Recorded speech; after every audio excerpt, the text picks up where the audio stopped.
Well, Liverpool are a mess.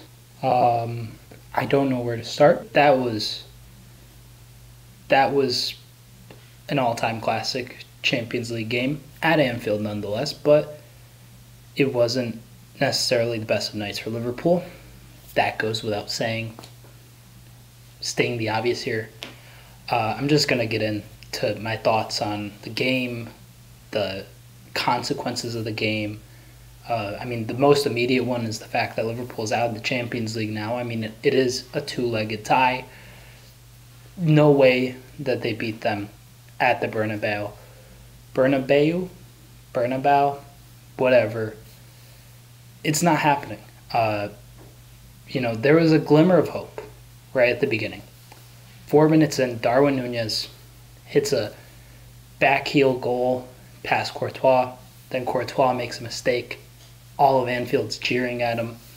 Then about 10, 15 minutes later, you see a wonder goal struck in by Vinicius Jr. There could have been some better defending, but it was a remarkably well-placed shot. Alisson couldn't get to it. It is what it is. That'll happen. It's Real Madrid. That's what I was thinking. That's what I assume many Liverpool fans were thinking. But that doesn't matter because the second goal that Liverpool conceded, the pass from Alisson straight into Vinicius, many people are going to point to that and rightfully say that that was the turning point, and it was. Madrid looked a lot more confident after that. The first 15 minutes we were dominating them in terms of counterattacks, in terms of control in the midfield. We were overrunning them in the midfield even. It looked as if there was a bit of a pep in Liverpool's step. But despite all of that, Madrid always finds a way. And right as the second half started, Joe Gomez, who passed the ball awkwardly to Alisson, honestly, I get the need or desire, I guess, to want to play this high intense pressing style, and that's the Liverpool way under Jurgen Klopp. But ultimately, there is a price to pay when that is the only thing you're doing. Nacho Fernandez came on for Alaba, and he immediately was playing with some hesitancy, but eventually he started just booting the ball out of play. I'll have everybody know I turned the game off once it was 5-2. I couldn't bear it anymore. It was just too much. But man, the team really fell apart after that second goal. Madrid looked a lot more confident. Halftime hit. Who knows what Carlo Ancelotti told them, but it worked. Ultimately, you look at that game and you see the fact that upon that second half starting, Vinicius immediately is targeting the left-hand flank for Madrid, targeting Trent, targeting Gomez. I don't think Trent had particularly a bad game. Gomez, on the other hand, makes the foul. There's not a single defender on the third goal marking anybody. I think everybody was at fault for that one. But Gomez does make a rash foul when he didn't need to. Just playing with the level of inexperience that you would expect from someone like Bajcetic, who was unfortunately a big reason. He played probably better than Henderson and Fabinho and any other midfielder we had. But his youth and exuberance is also the reason why he lacked that tenacity and experience with, say, the second goal that led to the back pass. He lost the ball in midfield when he was trying to do something fancy instead of just, retaining possession, slowing things down, and ultimately it cost us because after that second goal, that free kick was swung in by Modric right into Militao, who bullets the header into the net basically. And from there, it was all Madrid. I didn't feel like, at 3-2, there was some moments where I was like, okay, maybe Liverpool gets a third back, maybe finishes 3-3, maybe they get the third, and then that could spur them on with Jota and Firmino coming on to get a fourth. But no, this is Real Madrid we're talking about, European royalty. And they made us look like we were at the bottom of the porcelain throne because we looked crap today. We looked really bad, especially after that third goal. And man, it bit us, and it hit us hard. It ultimately was just relentless for Madrid. They know how to come back in these positions. They know how to win. They do it time and time again. I thought it would be a 2-2 draw today. And when it was 2-2, I was like, okay, if it ends like this, it's fine. But no, Madrid continued that pressure. They continued piling bodies forward. They continued running plays like crazy. And ultimately, they did their thing. In many respects, I think that the fourth goal was really what set me off. The fifth one wasn't a surprise once the fourth hit. Like, I was almost expecting the fifth, but Joe Gomez, and I don't mean to single any single player out, but Joe Gomez was one of the main culprits tonight, in my opinion. Along with Fabinho, along with Henderson as the game aged on. Bajcetic you could throw in there, but I feel like that's more to a lack of experience than a lack of, desire. But Joe Gomez, he's been in this Liverpool team now for 3-4 seasons running. And yes, he's dealt with a lot of injuries. Yes, he's kind of getting back to form. But what form is he getting back to? Because any bit of potential that I once saw in Joe Gomez is completely thrown out the window. I don't think he is of the standard of Liverpool anymore. Fabinho isn't of the standard either, but it's not a potential thing with Fabinho. It's the fact that Fabinho's legs are absolutely shot at this point, and he's played so many games. He was so vital for us, and ultimately, as a defensive midfielder, you're probably going to be playing a very physical game with, opposition forwards and midfielders attacking you, and also the fact that you're going to do a lot of running.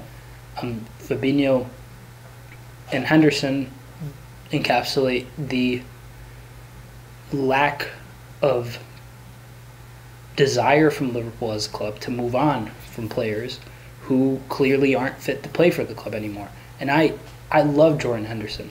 Fabinho, I loved when he was in his prime. I mean, now it's hard to watch them. It just frankly is. I mean, we look marginally better with Henderson in midfield because he's the captain. But he's like at the point where he should be thinking about playing a James Milner-like role, coming off the bench, seeing games out, not starting and playing against Real Madrid and playing, 60, 70 minutes or something. It just doesn't work. Time and time again, it doesn't work, and it won't work. It will never work again. Henderson has had reoccurring ankle and heel issues, and I mean, that compounds. It builds up. And eventually, as that builds up, it just, I was angry at the end of the game, a little sad, but as the time has passed from the game, it's been maybe an hour now, maybe 2. It's been like an hour, not 2.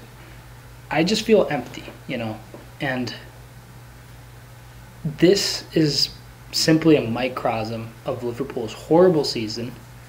And ultimately, you could blame these players individually for, this goal happened here, it shouldn't happen.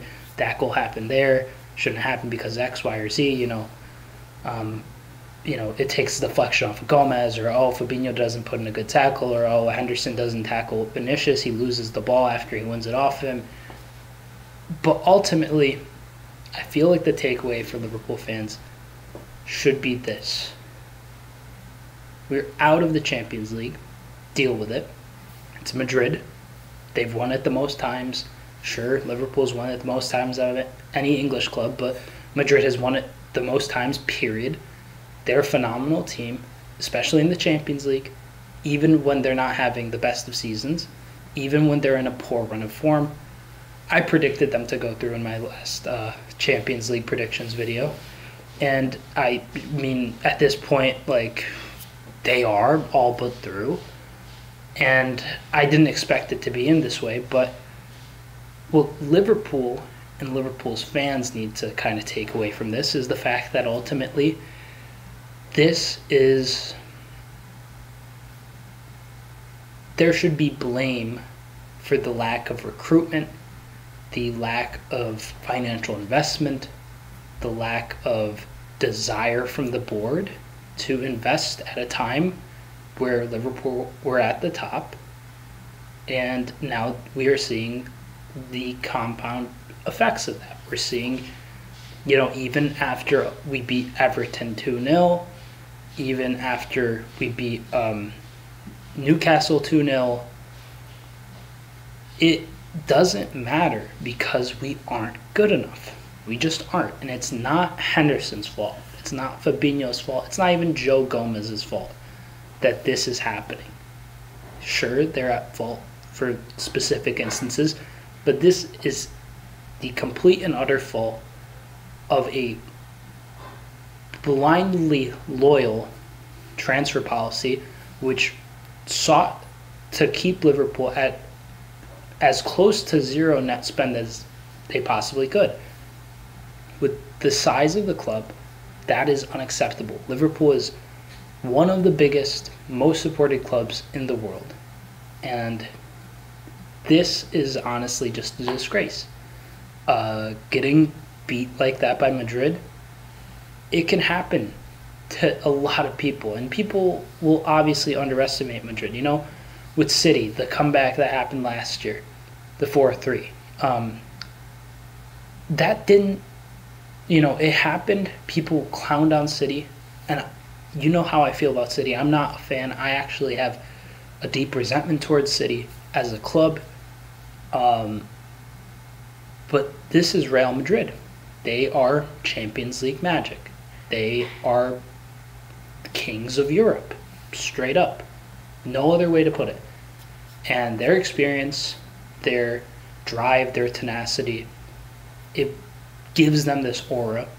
And when they get going, they can't be stopped. With Madrid, you have to be perfect. And with a squad like Liverpool's, it is near impossible for us to be perfect. Even in the Newcastle game, they go down 10 men. We were up 2-0 before the goalie signed off. And it looked like we could concede multiple times. Almiron nearly scored. St. Maximin, he was running riot trying to make things work. And we still looked sloppy. Liverpool in the Premier League is at an advantage because no team in the Premier League is like Madrid. Not City, not Arsenal, not United. Nobody. Straight up, nobody is like Madrid. Nobody in Europe is like Madrid. Nobody in the world is like Madrid. And when you come up against a team like that, you can't just idle on and hope that eventually there's going to be something. The sheer ignorance to think that Madrid is going to let you score 2 past them and things will be fine. I mean, I was blatantly ignorant for it for like 10 minutes, and then Vinicius scored, and you're like, okay. And then it's 2-2, and you're like, okay. Courtois made a mistake, sure, but they bounce back. Whenever they need to, they will bounce back. And I think this is just proof that Liverpool is in dire, dire need of hitting the reset button. And when I say hitting the reset button, let me state this unequivocally. Jurgen Klopp does not deserve to leave. If he wants to leave, he deserves to leave on his own accord, not getting sacked, not having fans berate him for his tactics or this or that. Ultimately, the modern game of football has changed. Significant investment is needed. But ultimately, once again, Liverpool would not be in this position had they not properly acted in the last 2, 3, 4 seasons and recruited properly in the summer. Sure, a lot of players have worked out. Luis Diaz, Jota, I think Gakpo, Nunez will come really well, and I think they are starting to somewhat click. But defensively, in the midfield, the whole team as a unit has been neglected. The forward line, I think, has a lot of proper rotation. You could see that with those options going forward, Liverpool looks a lot better than they did at the beginning of January. But at this point, the midfield, I mean, we haven't signed a proper, promising, in their prime midfielder for years. I mean, Thiago is world class, but he's also aging. He's also waning in terms of power and ability. Fabinho, when he came in, he was great, but Fabinho ran into the ground. Henderson, when we won the Champions League, he was arguably one of the best captains in Europe because Henderson would guide everybody and he had the legs to keep up with the game. Now those legs are going, and ultimately we're left with a 18-year-old, player like Bajcetic who has a lot of potential, and I am extremely supportive of. I want to see him succeed at Liverpool, but he isn't going to be able to do that by himself. And quite frankly, when you're playing the same midfield lineup week after week after week, 60 games a season, this is the result. I mean, I'm at a loss a bit. I'm dazed, probably look a little jaded. And I am. I mean, that was one of the most humiliating losses in Champions League history at home for Liverpool, I'd say. I don't see a way in which Liverpool can come back in this tie against Madrid. I think it's done and dusted.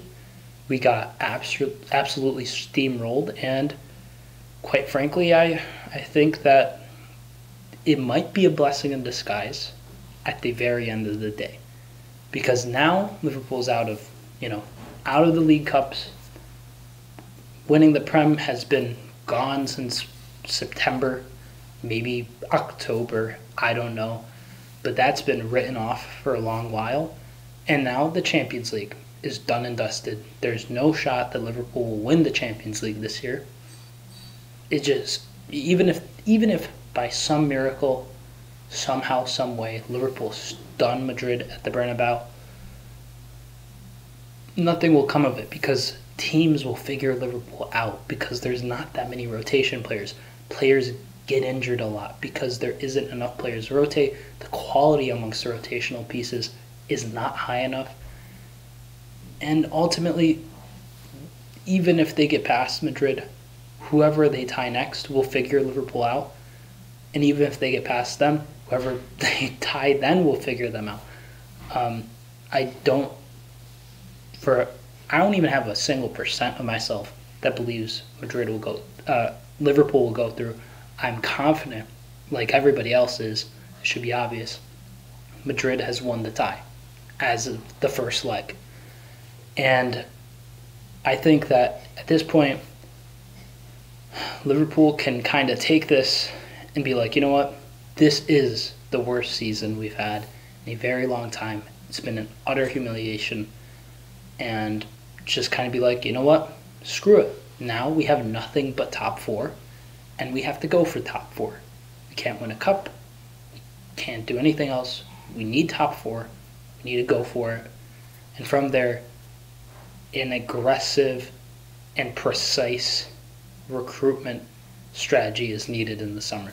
I'm talking 4, 5 midfielders, a right back, maybe 2 center backs, and hey, even another forward would be fine as well if Bobby Firmino does decide to go.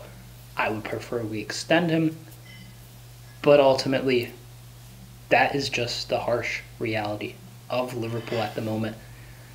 And if you made it this far in the video and heard me rant and ramble on about the woes of being a Liverpool fan, you like the video, please, support the channel.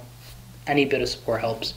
Like, subscribe, share, comment. Tell me what you think. Is there a way out? Not from necessarily the tie, but from this kind of pit of despair that Liverpool has found themselves in this season? Or is this the beginning of the end of the Klopp era? I'd like to believe it's the former and not the latter. Either way, it's kind of funny. I'm wearing Thrasher because we got thrashed today. So, yeah. Thank you guys so much for watching, and I'll catch you in the next video. Peace.